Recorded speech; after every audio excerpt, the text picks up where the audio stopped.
নমস্কাৰ বন্ধুসকল, মই আপোনালোক সকলোকে মোৰ চেনেললৈ স্বাগতম জনাইছোঁ। বন্ধুসকল, মোৰ নাম গোবিন্দ ৰাজখোৱা, মই এষ্ট্ৰ'বাস্তু এক্সপাৰ্ট নিউমেৰলজিষ্ট। বন্ধুসকল, আপোনালোকৰ সুবিধাৰ্থে মই এই চেনেলটোত বাস্তুৰ সম্পৰ্কে, সংখ্যাতত্বৰ সম্পৰ্কে, জ্যোতিষৰ সম্পৰ্কে, তাৰ লগতে আপোনালোকৰ বিভিন্ন সমস্যাৰ সমাধানৰ উপায়সমূহৰ সম্পৰ্কে আলোচনা কৰি থাকোঁ। গতিকে যদিহে আপোনালোকৰ মোৰ চেনেলৰ ভিডিঅ'সমূহ চাই ভাল লাগে, অনুগ্ৰহ কৰি মোৰ চেনেলটো ছাবস্ক্ৰাইব কৰিব, ভিডিঅ'সমূহ লাইক কৰিব, কমেণ্ট কৰিব আৰু যিমান পাৰে শ্বেয়াৰ কৰিব। বন্ধুসকল, আজি মই আপোনালোকৰ লগত পতি পত্নীৰ সংঘাত দূৰ কৰিব পৰা এটা চমৎকাৰী উপায় সম্পৰ্কে ক'বলৈ আগবাঢ়িছোঁ। গতিকে অনুগ্ৰহ কৰি ভিডিঅ'টো শেষলৈকে চাব, যাতে সম্পূৰ্ণ কথাখিনি বুজি পায়।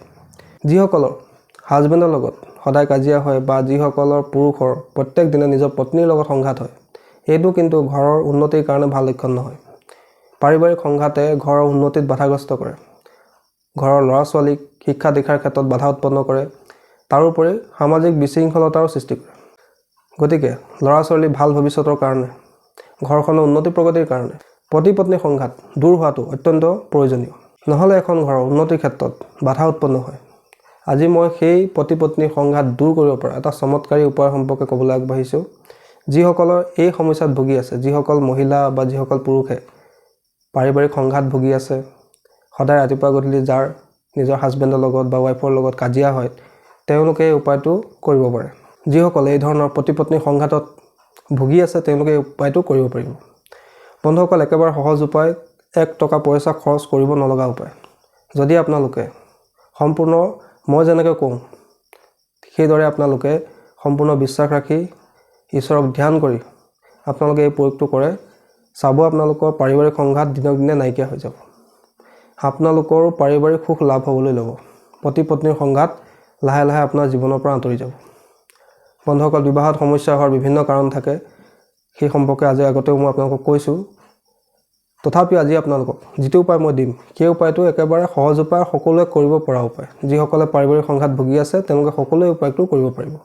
বন্ধুসকল, এই প্ৰয়োগটো আমি কৰিব লাগিব কোনোবা এটা সোমবাৰ দিনাৰ পৰা। সোমবাৰৰ পৰা আমি এই প্ৰয়োগটো আৰম্ভ কৰিব লাগিব আৰু কণ্টিনিউ 15 দিন কৰিব লাগিব। আৰু এই 15 দিনত যদি মহিলাসকলে এই প্ৰয়োগটো কৰে, তেওঁলোক যদি মাহেকীয়াও হয়, তাত কোনো ধৰণৰ সমস্যা নাই। সকলোৱে এই প্ৰয়োগটো কণ্টিনিউ 15 দিন কৰিব লাগে। কি কৰিব লাগে? আপোনালোকে বাহিমুখে সোমবাৰৰ পৰা আৰম্ভ কৰিব। বাহিমুখে শুই উঠিয়ে এটা ৰঙা কলম লৈ ল'ব, ৰেড পেন এটা লৈ ল'ব। নিজৰ বাওঁ হাতত যদি পুৰুষে কৰে, মহিলাৰ নামটো নিজৰ বাওঁ হাতত লিখিব। আৰু যদি কোনো মহিলাই কৰে, তেন্তে নিজৰ পুৰুষৰ নাম, নিজৰ হাজবেণ্ডৰ নাম নিজৰ বাওঁ হাতত লিখিব। লিখি লৈ আপোনালোকে এই মন্ত্ৰটো 21 বাৰ জপ কৰিব। হাতৰ মুঠিটো বন্ধ কৰি 21 বাৰ মনে মনে ভগৱানক প্ৰাৰ্থনা কৰিব, যাতে আপোনালোকৰ পাৰিবাৰিক সম্পৰ্কটো পুনৰ মধুৰ হৈ যায়, সংঘাতবিলাক যাতে দূৰ হয়, তাৰে কামনা কৰি হাতৰ মুঠিটো বন্ধ কৰি আপোনালোকে বাহিমুখে, মুখ নোধোৱাকৈ এই মন্ত্ৰটো আপোনালোকে বিচনাত বহিও কৰিব পাৰে, তাতো কোনো সমস্যা নাই। এই মন্ত্ৰটো আপোনালোকে 21 বাৰ জপ কৰিব। বন্ধুসকল, মন্ত্ৰটো মই কৈ দিছোঁ। মন্ত্ৰটো হৈছে ওম কামেশ্বৰী বৈশ্যম কুৰু কুৰু স্বাহা। ওম কামেশ্বৰী বৈশ্যম কুৰু কুৰু স্বাহা। বন্ধুসকল, কামেশ্বৰী বৈশ্যমৰ পিছৰ অংশটোত আপোনালোকে নিজৰ হাজবেণ্ড বা নিজৰ ৱাইফৰ নাম ল'ব পাৰে। ওম কামেশ্বৰী বৈশ্যম নামটো লৈ ল'ব, তাৰপিছত ক'ব কুৰু কুৰু স্বাহা। এইদৰে আপোনালোকে 21 বাৰ ক'ব। তাৰপৰা সেই হাতৰ মুঠিটো আপোনালোকে 3টা ফু দিব। 21 বাৰ মন্ত্ৰটো পাঠ কৰাৰ পিছত আপোনাৰ হাতৰ মুঠিটো আপোনালোকে 3টা ফু দি দিব। এইদৰে আপোনালোকে এই একেটা প্ৰয়োগকে কণ্টিনিউ 15 দিন কৰিব।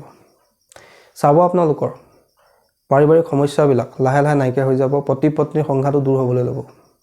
বন্ধুসকল, যিসকলে পাৰিবাৰিক সমস্যাত ভুগি আছে, যিসকলৰ হাজবেণ্ড ৱাইফৰ মাজত সদায় কাজিয়া হয়, তেওঁলোকে এই উপায়টো কৰিব পাৰে, যাতে তেওঁলোকৰ পাৰিবাৰিক জীৱন ভালে চলে। তাৰ কাৰণে আজি মই আপোনালোকক এই প্ৰয়োগটো দিলোঁ। কিন্তু আপোনালোকে অন্যায়ভাৱে ইয়াক প্ৰয়োগ নকৰিব। কেৱল যিসকলে সঁচাকৈ এই ধৰণৰ সমস্যাত ভুগি আছে, তেওঁলোকে এই প্ৰয়োগটো কৰিব। আৰু সম্পূৰ্ণ আস্থা সহকাৰে, ঈশ্বৰৰ ওপৰত আস্থা ৰাখি, ভগৱানৰ ওপৰত ভক্তি ৰাখি আপোনালোকে এই প্ৰয়োগটো কৰিব। নিশ্চয় ঈশ্বৰে আপোনালোকক সহায় কৰিব, ইউনিভাৰ্ছে আপোনালোকক সহায় কৰিব। আপোনালোকৰ কৰ্ম সিদ্ধি হ'ব, আপোনালোকেও পাৰিবাৰিক সুখ লাভ কৰিব পাৰিব। অৱশ্যে আপোনালোকে এই প্ৰয়োগটো কৰাৰ আগত অনুগ্ৰহ কৰি এবাৰ অনুমতি লৈ ল'ব। বন্ধুসকল, আশা কৰিছোঁ আজি আপোনালোকৰ পাৰিবাৰিক সমস্যা দূৰ কৰা, পতি পত্নীৰ সংঘাত দূৰ কৰিব পৰা এই চমৎকাৰী উপায়টো সম্পৰ্কে জানি ভাল লাগিলে। যদি ভাল লাগিলে অনুগ্ৰহ কৰি ভিডিঅ'টো লাইক কৰি দিব, কমেণ্ট কৰিব আৰু মোৰ চেনেলটো ছাবস্ক্ৰাইব কৰিব। ধন্যবাদ।